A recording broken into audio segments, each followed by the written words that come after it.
지난해 충청권 첫 국제 크루즈선 출항 등 다양한 성과를 낸 서산시가 올해는 시민들의 생활 불편 해소를 위해 나섭니다. 이완섭 서산시장을 만나 올해 계획을 들어봤습니다. 당진의 한 쇠밧줄 제조업체에서 집진기가 폭발해 근로자 1명이 숨지고 다른 1명은 전신 화상을 입어 병원에서 치료를 받고 있습니다. 경찰은 현장 감식을 통해 정확한 사고 원인을 조사할 방침입니다. 충남도가 설 연휴 기간 24시간 응급 진료 체계를 가동합니다. 충남도는 응급의료기관 지정병원 18곳과 응급실 운영 병원 3곳에 24시간 응급 진료 체계를 유지할 방침입니다.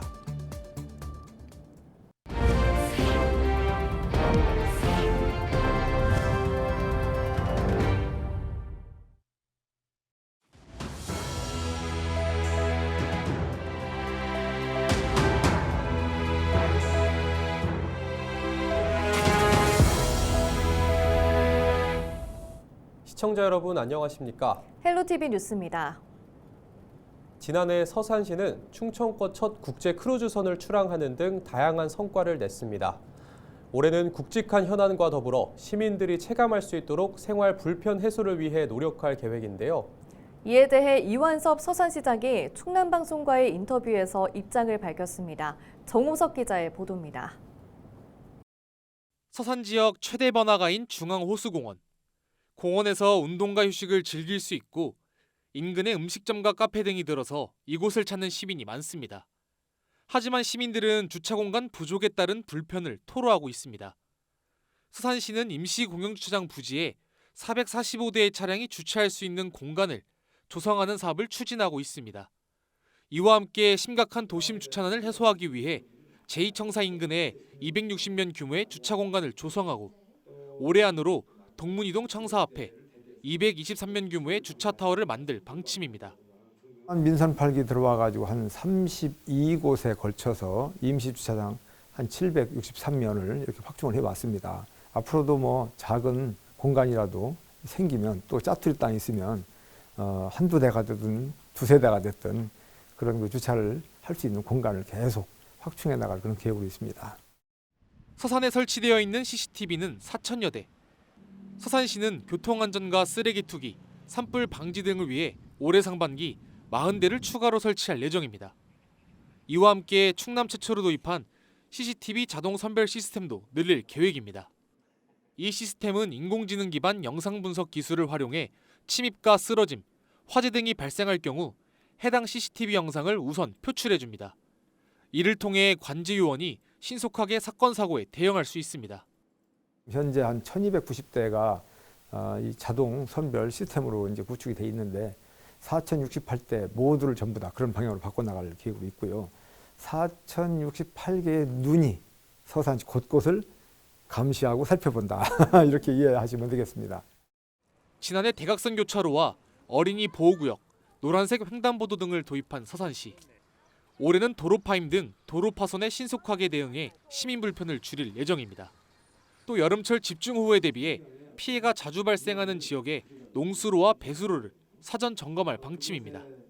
그런 여러 가지 생활의 불편을 해소시키면서 삶의 질을 높일 수 있는 이런 쪽에 많은 신경을 쓰고 있습니다.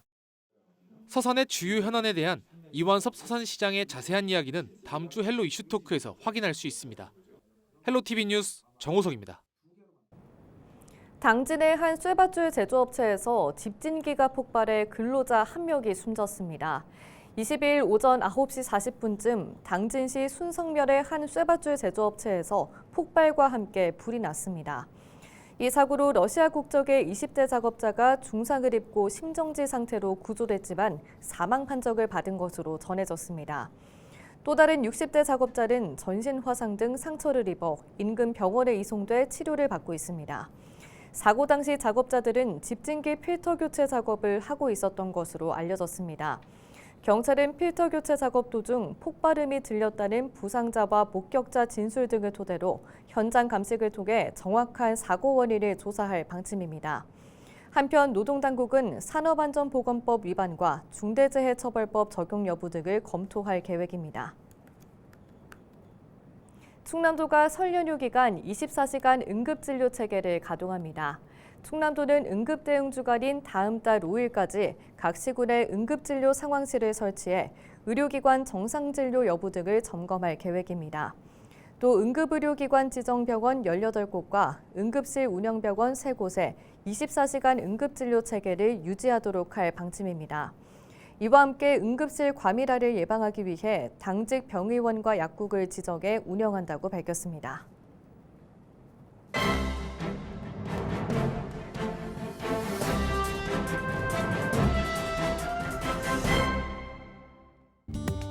충청투데이 기사입니다.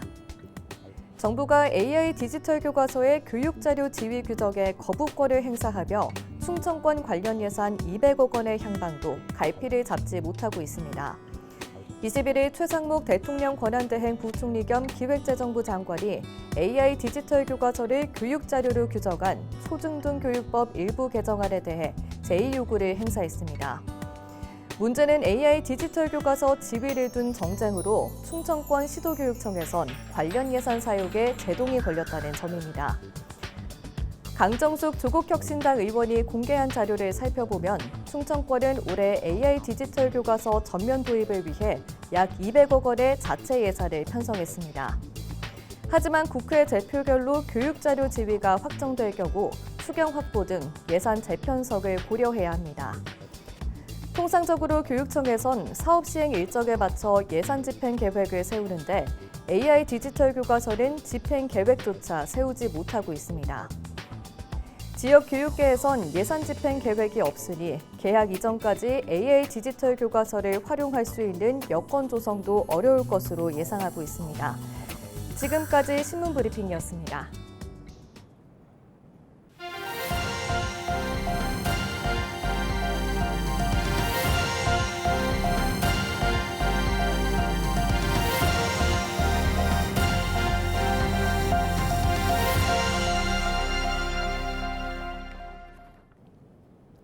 당진의 한 공장에서 화재가 발생해 50여 분 만에 진화됐습니다. 지난 21일 오후 1시 10분쯤 당진시 면천면 문봉리의 한 공장에서 불이 났습니다. 이번 화재로 70평 규모의 공장 일부가 불에 타고 집기류 등이 소실되는 등 880만 원의 재산 피해가 발생했습니다. 소방당국은 유류 취급 중 부주의로 인해 불이 난 것으로 보고 정확한 화재 원인을 조사하고 있습니다. 국민의힘 이해선 충남도 의원 당진시 제2선거구 예비후보가 기자회견을 열고 출마 배경과 주요 공약을 제시했습니다. 당진시 경제환경국장 출신인 이 예비후보는 고향을 위해 다시 한번 일하고 지역 발전을 위해 출마했다고 밝혔습니다. 또 30년 넘는 공직 경험을 바탕으로 의정활동을 잘할 수 있다며 경쟁력을 내세웠습니다. 이 예비후보는 주요 공약으로 송산면의 경제자유구역과 항만 건설, 지방도 619호선 확포장과 삽교호 관광지 활성화 등을 제시했습니다. 홍성군이 다음 달 7일 남당항 해양분수공원에서 홍성군 박물의 해 선포식을 엽니다. 홍성군은 홍성 남당항 수산물 축제와 연계해 선포식을 진행한다고 밝혔습니다. 선포식에서는 새조개 까기 대회와 홍보대사 위촉식, 축하 공연 등이 진행될 예정입니다. 홍성군은 관광객 연간 200만 명 유치를 목표로 다양한 관광 자원을 발굴할 계획입니다. 오는 3월부터 내포 신도시와 예산군을 오가는 통학버스가 운행됩니다. 21일 예산군과 예산교육지원청은 고등학생 전용 통학버스 운영 업무 협약을 맺었습니다. 협약에 따라 내포 신도시와 예산을 하루 3번씩 오가는 통학버스가 운행될 예정입니다.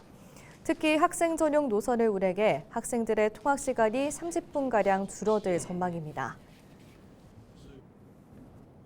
홍성군이 홍성사랑 상품권 할인 방식을 전환합니다. 홍성군은 오는 2월 1일부터 기존 선 할인으로 판매해왔던 모바일 홍성사랑 상품권의 판매 방식을 캐시백으로 전환한다고 밝혔습니다. 이에 따라 상품권 구매 시 액면가 정가대로 금액을 충전 후 가맹점에서 결제 시 적립률만큼 금액을 캐시백으로 적립받게 됩니다. 개인별 충전 한도와 보유 한도는 기존과 동일하며 월 최대 15만 원까지 캐시백이 가능합니다. 지류 상품권의 경우 기존 방식과 같이 선할인된 금액으로 구매할 수 있습니다.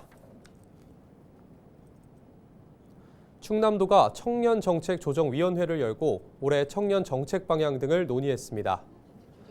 김태흠 충남지사와 청년정책조정위원회 위원 등이 참석한 가운데 올해 청년정책 시행계획을 공유하고 개선점 등을 논의했습니다. 충남도는 올해 약 2,600억 원을 들여 일자리와 주거, 교육 등 다양한 분야의 청년 정책을 시행할 계획입니다. 도는 이번 논의를 바탕으로 시행 계획을 확정하고 오는 7월 추진 상황을 점검할 방침입니다. 태안군이 약 한 달간 농촌 쓰레기 155톤을 수거했습니다. 태안군은 지난해 12월부터 한 달 동안 농촌 쓰레기 127톤과 폐비닐 35톤 등 농촌 지역에 방치된 쓰레기를 수거했습니다. 태안군은 대형 청소 차량 진입이 어려워 쓰레기 수거가 어려운 지역과 배수로 주변 등 쓰레기 무단 투기 지역을 중심으로 쓰레기를 수거했다고 밝혔습니다. 태안군은 쓰레기 불법 소각과 영농 폐기물 방치로 인한 환경 오염 등을 막기 위해 사업을 시행했다고 전했습니다. 예산군이 민원인 편의를 위해 국세지방세 통합민원실을 운영합니다. 통합민원실은 군청 1층에 설치돼 있으며 사업자 등록과 폐업 신고, 국세 신고서 접수 등 다양한 세부 민원을 한 번에 처리할 수 있습니다. 지방세 업무는 평일 오전 9시부터 오후 6시까지고 국세 업무는 평일 오후 2시부터 6시까지입니다. 청양군이 설 명절을 앞두고 지역 전통시장 2곳을 점검했습니다. 이번 점검에는 청양군과 청양소방서, 한국전기안전공사 등이 참여했습니다. 점검반은 청양시장과 정산시장을 대상으로 소화기 등 소화시설 확보 여부와 방화 셔터 정상 작동 여부 등을 점검했습니다. 또 소방차 진입로 확보 여부, 가스용기 보관 실태 등을 살폈다고 전했습니다. 당진시가 106억 원 규모의 축산사업 신청을 받습니다. 올해 축산 분야 사업은 모두 78개로 농가 경쟁력 강화 사업과 축산 환경 개선 사업, 가축 방역 사업 등입니다. 신청 대상은 축산업 허가 농가와 영농조합범인, 생산자 단체 등입니다. 신청은 다음 달 14일까지 당진시를 통해서 하면 됩니다. 당진시는 타당성 검토와 지방보조금 심의위원회 등 절차를 거쳐 사업을 추진할 방침입니다. 충남수산자원연구소가 다음 달 21일까지 양식어가 배합사료 구매자금 융자 지원 신청을 받습니다. 대상은 양식어업 면허가 있거나 신고한 배합사료를 사용하는 어업 경영체입니다. 단 신용불량자와 최근 2년간 사업 부정행위를 저지른 경우에는 제외됩니다. 어류와 새우류 등 양식어가는 최대 3억 원까지 융자 지원됩니다. 금리는 조건에 따라 2년 또는 3년 상환에 연 1%입니다. 신청은 충남도 수산자원연구소에 하면 됩니다. 겨울방학을 맞아 예산군 윤봉길 체육관 실내 놀이터가 무료 개장됩니다. 예산군은 다음 달 7일부터 약 2주간 윤봉길 체육관 실내 놀이터를 개장한다고 밝혔습니다. 실내 놀이터에는 트램펄린 등 다양한 놀이기구가 설치될 예정입니다. 이용 대상은 12세 이하 아동으로 이용 시간은 매일 오전 10시부터 오후 4시까지입니다. 청양군이 저소득층 암 환자들의 경제적 부담을 덜기 위해 의료비를 지원합니다. 대상은 의료급여 수급권자와 차상위 본인 부담 경감 대상자 등입니다. 성인의 경우 급여와 비급여 구분 없이 본인 부담금에 대해 연간 300만 원 한도 내에서 최대 3년간 지원받을 수 있습니다. 소아암 환자는 연간 2천만 원 한도 내에서 18세가 되는 해까지 지원받을 수 있습니다. 단 암치료와 관련해 다른 국가지원금을 받은 경우 중복 지원은 불가합니다. 신청은 청양군 보건의료원에 하면 됩니다. 홍성군이 설 명절을 앞두고 방역대책을 추진합니다. 홍성군은 최근 발생하고 있는 고병원성 AI 등 재난형 가축 전염병 확산을 막기 위해 방역대책을 추진한다고 밝혔습니다. 홍성군은 오는 24일부터 다음 달 3일까지 매일 2번씩 집중 소독과 함께 방역 차량을 지정해 철새 도래지 등을 소독할 계획입니다. 이상으로 뉴스를 마칩니다. 시청해주신 여러분 고맙습니다.